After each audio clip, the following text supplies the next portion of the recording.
Shalom semua anak-anakku yang terkasih dalam nama Yesus Kristus. Puji dan syukur kepada Tuhan. Pada hari ini kita ketemu kembali untuk belajar agama. Kita belajar bab 5, Allah memelihara ciptaannya, menurut Kejadian pasal 1 ayat 1 sampai 31. Bahan Alkitab Kejadian pasal 2 ayat 15, Mazmur pasal 104 ayat 24 sampai 30, dan Ayub pasal 38 ayat 1 sampai 38.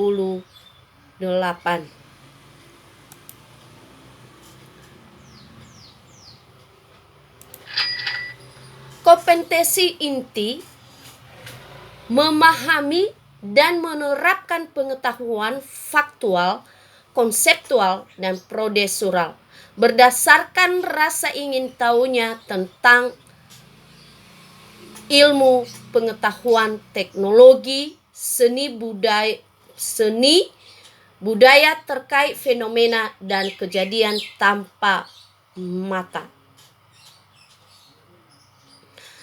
Indikatornya menjelaskan pemeliharaan Allah yang terus berlangsung bagi manusia dan alam. Indikatornya menjelaskan konsep Allah sebagai pemelihara. Yang kedua, menjelaskan alam ciptaan Tuhan sebagai wujud pemeliharaan Allah terhadap manusia. Tujuan pembelajaran yang pertama, supaya peserta didik dapat menjelaskan konsep Allah sebagai pemelihara. Yang kedua, peserta didik dapat menjelaskan alam ciptaan Tuhan sebagai wujud pemeliharaan Allah terhadap manusia.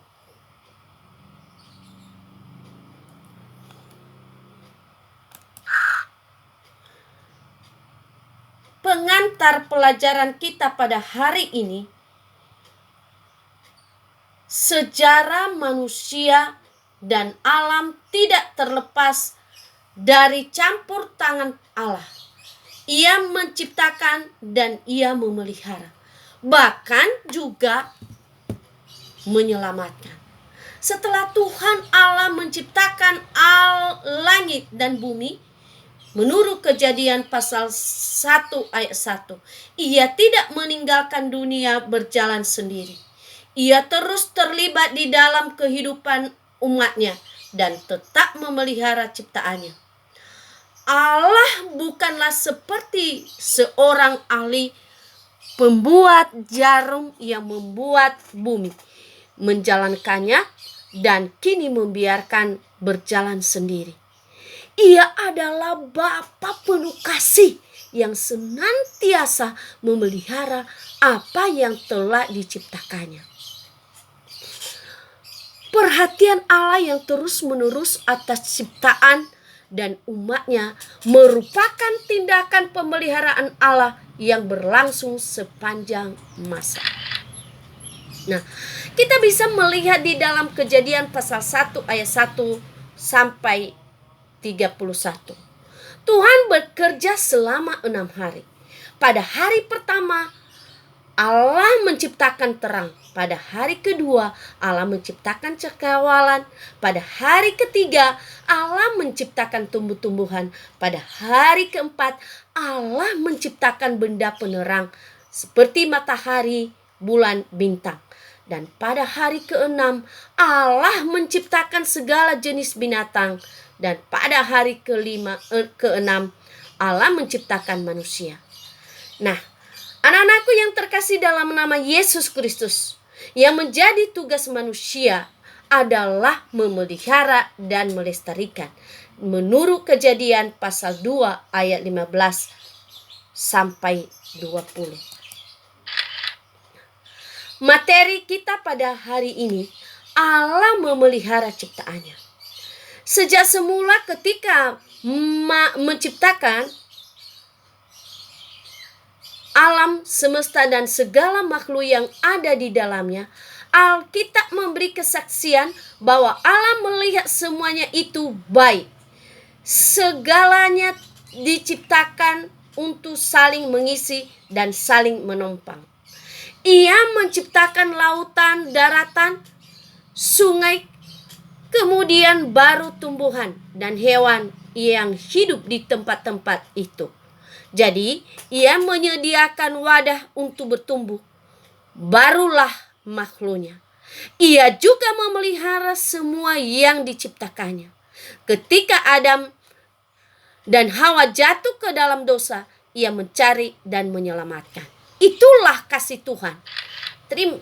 Anak-anakku yang terkasih dalam nama Yesus Kristus, Allah memelihara seluruh ciptaannya, termasuk alam dan lingkungan hidup. Meskipun manusia cenderung merusak alam atau terjadi bencana akibat kejadian alam, namun pemeliharaan Allah tidak pernah berhenti. Ia terus berkarya dalam hidup manusia dan lingkungan hidup. Ceritakanlah pengalamanmu memelihara hewan atau tumbuhan di rumahmu. Apa yang kamu lakukan dalam memelihara tumbuhan atau hewan di rumahmu?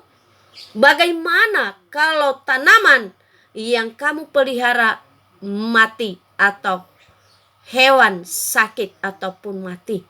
Bagaimana cara kamu menghadapinya? Pasti amat menyedihkan.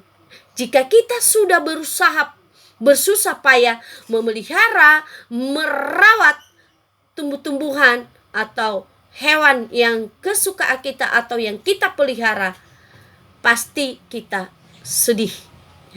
Berdasarkan pengalaman tersebut, dapatkah kamu bayangkan Allah yang maha baik itu menciptakan dan memelihara manusia dan seluruh ciptaannya? Kamu dapat menyanyikan lagu berikut ini, lalu dituliskan maknanya. Burung pipit yang kecil.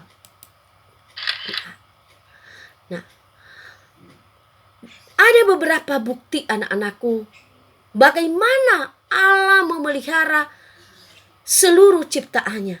Yang pertama, bukti Allah memelihara ciptaannya. Yang pertama, Allah menempatkan manusia di Taman Eden dan menyediakan segala sesuatu yang dibutuhkan oleh manusia dalam kehidupannya. Untuk menjamin berlangsungnya hidup manusia, Ia menugaskan manusia untuk merawat, menjaga, serta memelihara alam. Namun manusia memberontak dan melawan Allah. Bukti yang kedua, pemeliharaan Allah. Yang kedua, setelah peristiwa air bah, Allah tidak hanya menyelamatkan Nuh dan keluarganya, tapi Ia juga menyelamatkan hewan dan tumbuhan yang ikut dibawa Nuh dalam bahtera atau kapal. Ia minta Nuh membawa hewan yang berpasangan supaya hewan-hewan itu tidak punah. Bukti yang ketiga bahwa Allah memelihara ciptaannya adalah hingga masa kini kita dapat saksikan, meskipun ada berbagai bencana di berbagai tempat, namun kehidupan alam semesta dan manusia termasuk terus berlanjut sampai hari ini. Namun kenyataan ini bukanlah alasan bagi manusia terus untuk merusak kehidupan sesamanya manusia dan lingkungan hidup. Justru kenyataan ini mendorong manusia untuk lebih menunjukkan tanggung jawab dan untuk menjaga kehidupan baik alam maupun manusia itu sendiri. Ada 3 aspek pemeliharaan Allah. Yang pertama, pelestarian. Dengan kuasanya Allah melestarikan dunia yang diciptakannya. Pengakuan Daud itu jelas. Keadilanmu adalah seperti gunung-gunung Allah. Hukummu bagaikan samudera raya yang hebat. Manusia dan hewan kau selamatkan. Kuasa Allah yang melestarikan terlaksana melalui putranya Yesus Kristus, sebagaimana ditegaskan oleh Rasul Paulus dalam Kolose 1 ayat 17. Ia ada terlebih dahulu dari segala sesuatu, dan segala sesuatu ada di dalam Dia. Yang kedua, aspek pemeliharaan Allah, penyediaan. Allah bukan saja melestarikan bumi yang diciptakannya, tetapi Ia juga menyediakan apa yang diperlukan oleh ciptaannya itu. Ketika Allah menciptakan bumi, Ia menciptakan musim. Kejadian pasal 1 ayat 14. Dan Ia memberi makanan manusia dan hewan. Kejadian pasal 1 ayat 29 sampai 30. Setelah air bah menghancurkan bumi, Allah memperbaharui janjinya. Selama bumi masih ada, takkan berhenti musim menabur dan menuai. Dingin dan panas, kemarau dan hujan, siang dan malam. Kejadian pasal 8 ayat 22. Beberapa mazmur menegaskan kebaikan Allah dalam menyediakan kebutuhan bagi makhluk ciptaannya. Di dalam Mazmur pasal 104 ayat 1 sampai 35 dan Mazmur 145 ayat 1 sampai 21. Aspek pemeliharaan Allah yang ketiga, pemerintahan. Di samping pelestarian dan penyediaan kebutuhan ciptaannya, Ia juga memerintah dunia ini. Karena Allah berdaulat, peristiwa-peristiwa dalam sejarah terjadi menurut kehendaknya. Kita bisa baca dalam Mazmur 104 ayat 1 sampai 35. Di sini sudah dijabarkan. Yang pertama, di dalam ayat 1 sampai 5, keajaiban dan keagungan Tuhan di ciptaan dalam bentengan langit, awan, angin, dan bumi. Ayat 6 sampai 18. Ya, keajaiban dan kesempurnaan ciptaan Tuhan dalam bentuk samudera luas, air, gunung, lembah, rumput, tumbuh-tumbuhan, untuk kebutuhan manusia dan ciptaan yang lainnya, saling melengkapi satu dengan yang lain. Yang ketiga, ayat 19 sampai 23, keajaiban dan kesempurnaan ciptaan Tuhan dalam bentuk matahari, bukan serta siang dan malam sebagai penentu waktu. Yang keempat, ayat 24 sampai 30, keajaiban dan kesempurnaan kebijakan Tuhan melalui ciptaannya yang telah tersedia dan dipeliharanya siang malam, dan ketidakberdayaan ciptaan tersebut kalau berada di luar Tuhan. Yang kelima, ayat 31 sampai 35, keajaiban dan kesempurnaan kasih Tuhan bagi manusia dan sebagai ciptaannya, dan rasa syukur permazmur untuk semua itu. Nah, anak-anakku yang terkasih dalam nama Yesus Kristus, Allah selalu ada dan berbuat dalam segala hal. Tidak pernah Allah tidak ada. Hal itu juga ditegaskan oleh Musa. Tuhan, Engkau tempat perteduhan kami turun-temurun. Sebelum gunung-gunung dilahirkan dan bumi dan dunia diperanakan, bahkan dari selama-lamanya Engkau Allah. Menurut Mazmur 90 ayat 1 sampai 2. Dengan kata lain, Allah sudah ada secara kekal dan tidak terbatas sebelum menciptakan alam yang terbatas. Ketika manusia jatuh ke dalam dosa, Allah yang terlebih dahulu berinisiatif untuk menyelamatkan manusia. Ia tidak membiarkan manusia begitu saja. Allah mencari dan menyelamatkan manusia. Ia menciptakan manusia, memelihara serta menyelamatkan. Allah memberi kesaksian bahwa Allah tetap memelihara makhluk ciptaannya. Hal itu memperoleh penegasan dalam kitab Nabi Yesaya pasal 26 ayat 12. Ya Tuhan, sebab segala sesuatu yang kami kerjakan, Engkaulah yang melakukannya bagi kami. Kita bisa membaca Kejadian 2 ayat 15 mengenai Allah adalah pencipta segala sesuatu. Dan Mazmur 104 ayat 24 sampai 30, kapanpun kita memandangi lautan. Inilah yang diberikan oleh Allah atau Allah memelihara ciptaannya.